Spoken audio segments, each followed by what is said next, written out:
എന്നാൽ ഇന്ന് നമുക്ക് ക്ലാസ് അവസാനിപ്പിക്കാം. ചെറിയൊരു പാട്ട് പാടാം. ഞാൻ ഈ പാടുന്ന പാട്ട് മക്കളുടെ പേര് ചേർത്ത് പാടണം. ആദ്യത്തിൽ പേര് ചേർത്ത് കൊടുക്കണം മക്കളുടെ, എന്നിട്ട് പാടണം. മനസ്സിലായോ? എന്നിട്ട് ഉസ്താദിന് അത് അയച്ചു കൊടുക്കണം. മോളൊരു പാട്ട് പഠിച്ചു ആമന ഊമിന ഈമാനുൻ. മോളൊരു പാട്ട് പഠിച്ചു ആമന ഊമിന ഈമാനുൻ. മോനൊരു പാട്ട് പഠിച്ചു ആമന ഊമിന ഈമാനുൻ. മോനൊരു പാട്ട് പഠിച്ചു ആമന ഊമിന ഈമാനുൻ.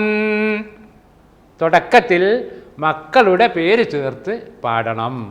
അല്ലാഹു തആല നമ്മെ എല്ലാവരെയും അള്ളാഹു ഇഷ്ടപ്പെടുന്ന നല്ല മക്കളാക്കി തീർക്കട്ടെ.